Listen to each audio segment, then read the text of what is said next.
नमः इस मंत्र का जप करना चाहिए और कात्यायनी देवी का पूजन करना चाहिए, तो उस कन्या के विवाह में शीघ्रता हो जाती है। आज नंदगांव की जो गोपियां हैं वो मार्गशीर्ष महीने में ये व्रत करती हैं, इसका पूजन करती हैं कात्यायनी देवी का। अब कात्यायनी देवी का जब पूजन करने गई है, जमुना जी के किनारे वहां गई, स्नान करी। स्नान करने जब गई तो उस समय एक कुरीति थी। कुरीति क्या थी? नग्न स्नान की। जल में स्नान नहीं करना चाहिए या कहीं भी नग्न होकर स्नान नहीं करना चाहिए। तो इस कुरीति को दूर करने के लिए भगवान कृष्ण वहां गए। यहाँ किसी प्रकार से मन में किसी की शंका नहीं होनी चाहिए। भगवान कृष्ण की अवस्था 7 वर्ष से कम है।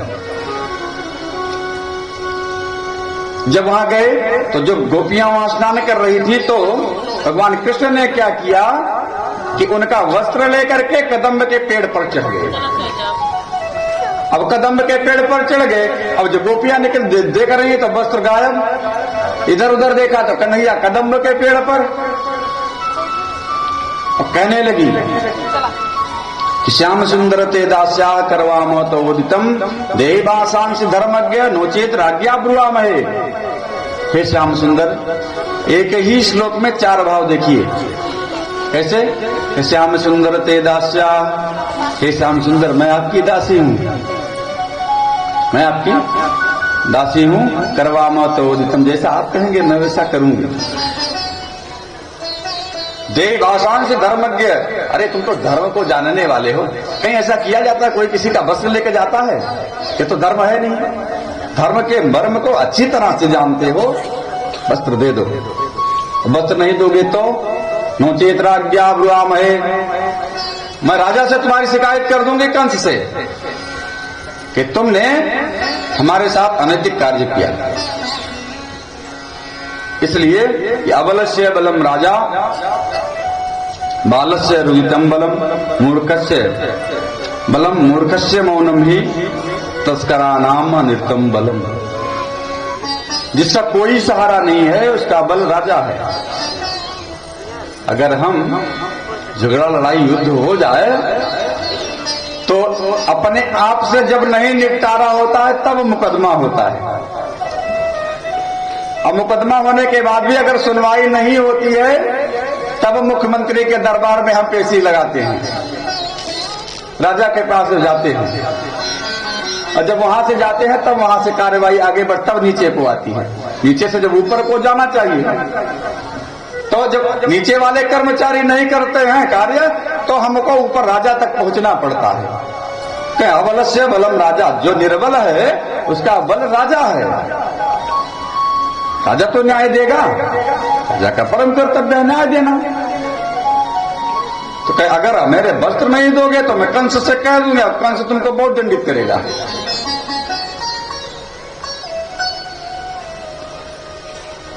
बालस्य रुदितम बलम, बच्चे का रोना ही बल है।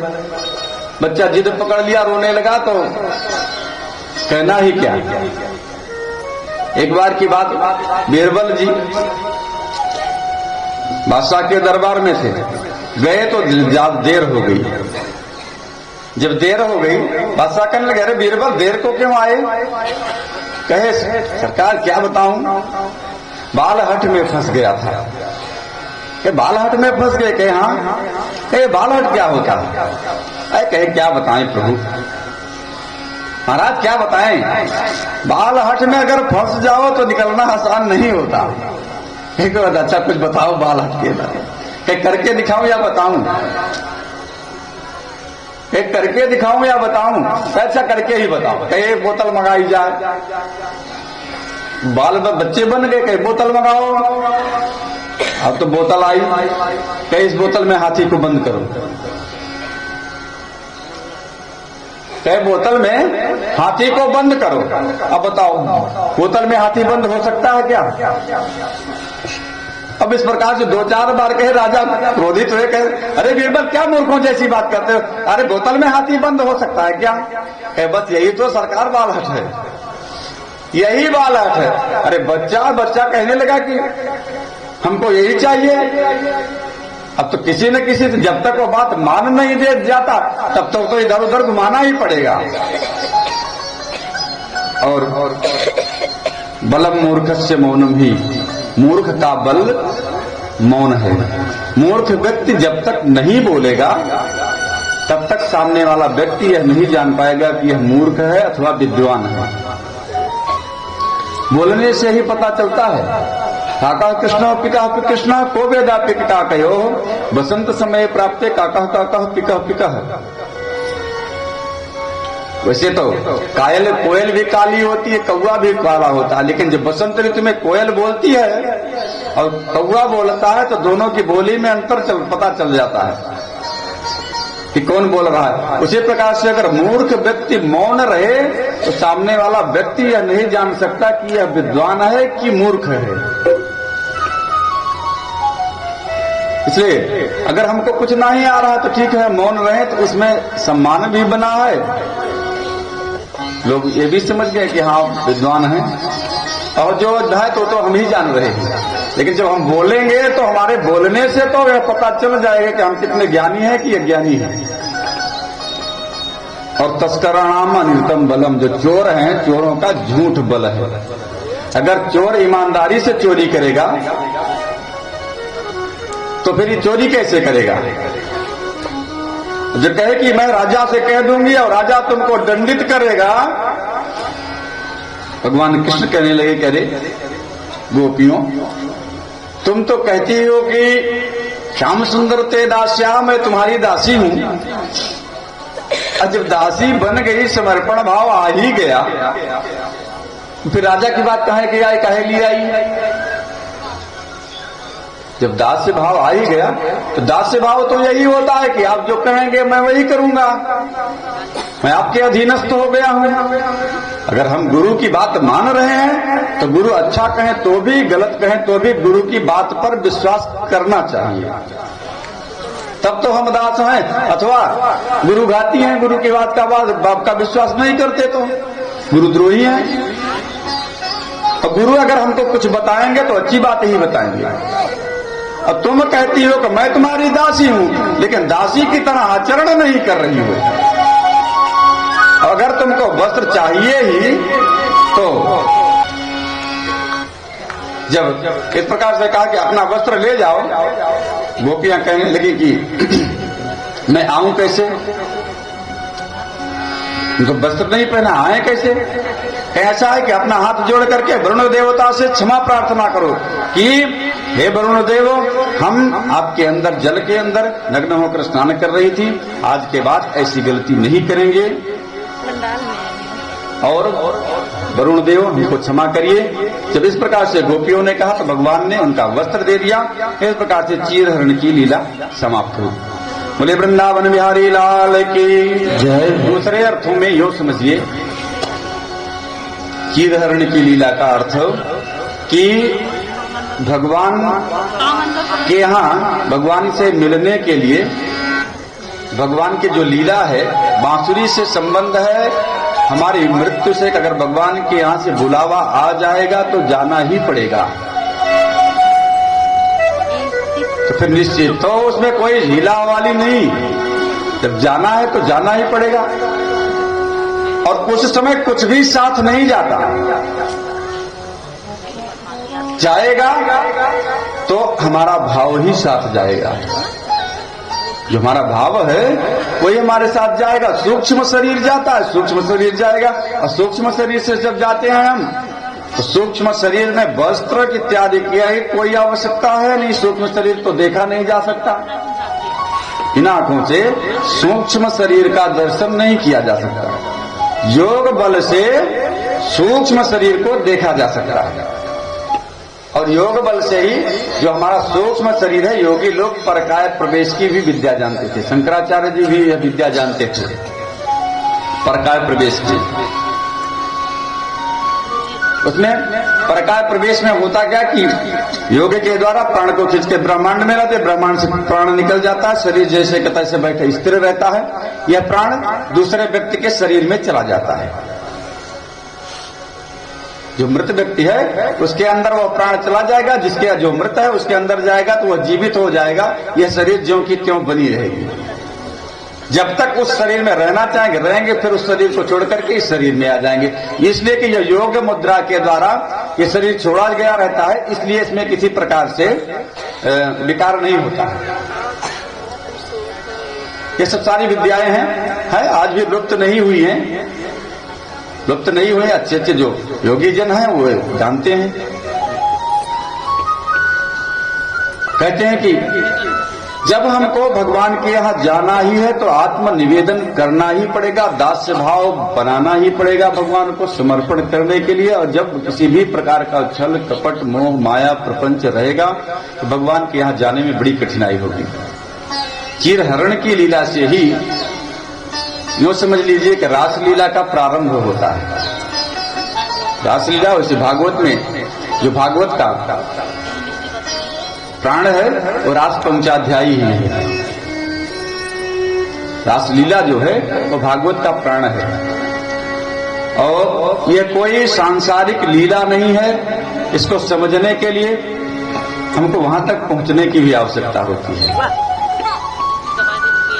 फिर भगवान श्री कृष्ण यज्ञ पत्नियों पर कृपा करते हैं। एक बार की बात, सब लोग ग्वाल वाल सब लोग मिलकर के गाय चराने गए जंगल में। वहां अंगिरस गोत्रीय ब्राह्मण लोग यज्ञ कर रहे थे। जब यज्ञ कर रहे थे अंगिरस गोत्रीय ब्राह्मण, भगवान कृष्ण अपने कुछ ग्वाल वालों को भेज करके कहे कि जाओ जाकर के ब्राह्मणों से कह दो कि कृष्ण आए हैं, उनको भूख लगी है, अगर कुछ खाने पीने की सामग्री है तो हमको दें। वो ग्वाल वाल गए और जाकर के बताया, कहा कृष्ण आए हैं, उनको खाने पीने की सामग्री दो। तो यज्ञ हो रही थी। तो यज्ञ में जो सामग्री आती है वो देवताओं के लिए आती है, और यज्ञ के निमित्त आई हुई वस्तु का प्रयोग नहीं करना चाहिए। यह शास्त्र सम्मत मत है कि यज्ञ में जो वस्तु आई है उसका यज्ञ में ही प्रयोग करना चाहिए, उसके अतिरिक्त कहीं नहीं प्रयोग करना चाहिए, नहीं तो वो अनिष्ट फलकारक होता है। अब याज्ञिक ब्राह्मण थे, क्योंकि कर्म कांड में जो कर्म का, अगर हम भक्ति मार्ग है, भक्ति मार्ग में तो हम कैसे भी करें चल जाता है, लेकिन कर्मकांड में अगर हम घुसते हैं, कर्मकांड विधा में छोटी छोटी गलती जो है उसका परिणाम गलत हो जाता है। जब हम मंत्र से देवताओं का आवाहन करते हैं, देवता आते हैं, छोटी सी गलती हो जाती है तो देवता चले भी जाते हैं। उसका बहुत व्याख्यान करने की आवश्यकता नहीं है, और उसको समझने के लिए उतनी शक्ति होनी चाहिए। अब जब ब्राह्मणों के पास संदेश दिया कि मैं कृष्ण आए हैं, इनको भूख लगी है, कुछ खाने पीने की व्यवस्था की है, अब जब कहा तो ब्राह्मण कहने लगे यहाँ पे हमारे पास कुछ ऐसे खाने पीने की सामग्री नहीं है, जो कुछ भी है यज्ञ की सामग्री है, वो यज्ञ के लिए आई है और यज्ञ में ही प्रयोग होगी। गोप ग्वाल वाल आए, आकर के कृष्ण से कहे कि ब्राह्मण कह रहे हैं कि हमारे यहाँ खाने के लिए कुछ नहीं है। कहे मैंने ब्राह्मणों से लाने के खाने के लिए कब कहा? तुम जाओ, जो ब्राह्मण पत्नियां हैं उनसे जाकर के कहो।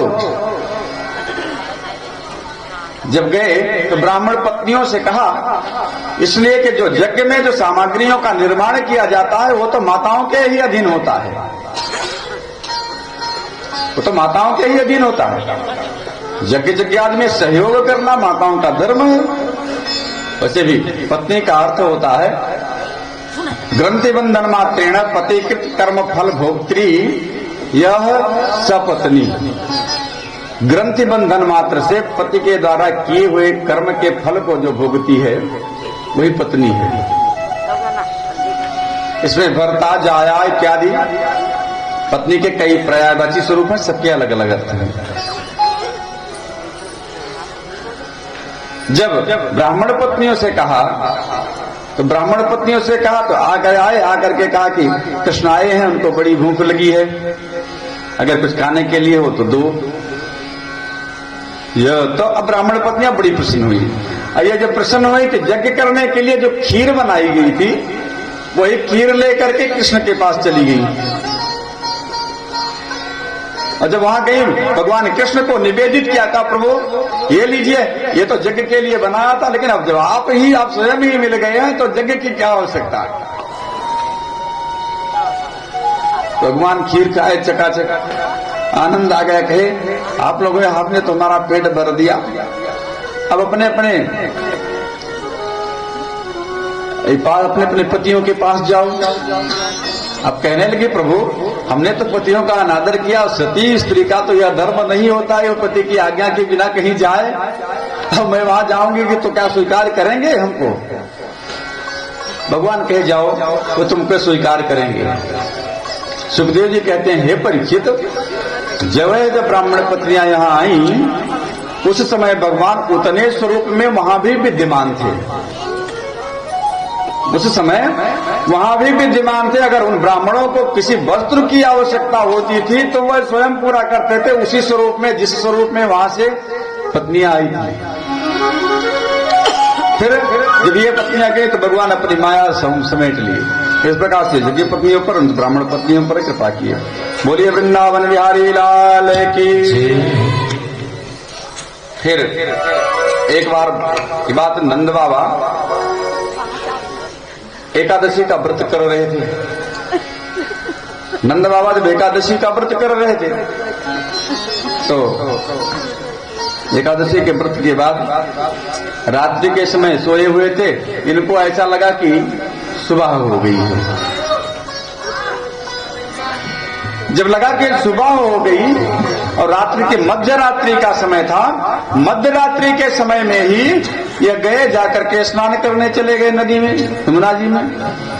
जब यमुना जी में स्नान करने गए तो क्या हुआ कि वरुण लोक के जो देवता, वरुण के जो अनुचर थे वो घूम रहे थे।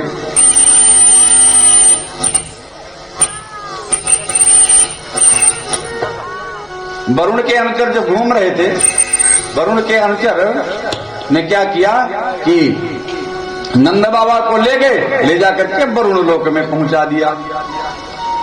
नदी में रात्रि में स्नान नहीं करना चाहिए। पहले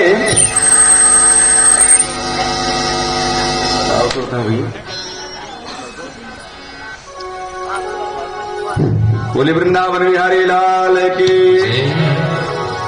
नदी में रात्रि को स्नान नहीं करना चाहिए। पहले भी, अब तो नल हो गया, नल लोग चाहे जब चला ले पानी भर ले। समरसेबल हो गया, जब मर्जी तब बटन दबा दे। पहले कुआं होता था तो कुएं में जब जल की आवश्यकता होती थी तो रात्रि में कोई जल लाने नहीं जाता था। अगर जल की आवश्यकता ही होती थी तो जल में पहले कुछ कंकड़ वंकड़ डाल देते थे, पहले फेंक देते थे कि जल के देवता वरुण सो रहे हैं। नहीं उनको बढ़ी हुई है कैसे, और ये बदलिए तो वरुण देवता को जगा करके ही, उनसे निवेदन करके ही जल लिया जाता है। अब रात्रि में अब नंद बाबा जब स्नान करने गए तो वरुण के अनुचर इनको लेकर के वरुण लोग चले गए। अब सुबह हुई, नंद बाबा खोजे जाने लगे। नंद बाबा कहाँ चले गए? अब जब नंद बाबा नहीं मिल रहे हैं तो भगवान कृष्ण खोजने के बाद क्या हो सकता है नंद बाबा स्नान करने गए हो। जब बाबा स्नान करने गए तो जाकर के खोजा तो भगवान कृष्ण ने खोजा। खोजने के बाद फिर वरुण लोक गए। जब वरुण लोक गए तो वरुण ने नंद बाबा को बंद करके रखा था। अब जैसे वरुण देखे कि भगवान कृष्ण आए हैं, वरुण बड़े प्रसन्न हुए, अपने सिंहासन से दौड़ करके आए, फिर साष्टांग लेट गए, प्रणाम करने लगे। अब नंद बाबा देख रहे हैं, अरे यह वरुण हमको जेल में बंद किया है, हमको साष्टांग प्रणाम कर रहा है। हाथ जोड़ करके प्रार्थना करे, अरे प्रभु आप आए, यहां आने का कष्ट क्यों किया? भगवान कृष्ण कहने लगे, अरे हमारे नंद बाबा को ला करके बंद कर लिए हो, अब कहते हो आने का कष्ट क्या किया, क्यों किया? अब कहे प्रभु हमसे गलती हो गई, हमको क्षमा कर दीजिए। प्रार्थना किया। प्रार्थना करने के बाद फिर नंद बाबा को कृष्ण को दिया। कृष्ण नंद बाबा दोनों साथ में आए। इस प्रकार से भगवान की तो बहुत सारी लीलाएं हैं, कहां तक लीलाओं का वर्णन किया जाए। थोड़ा सा भगवान नाम संकीर्तन कर लेते हैं।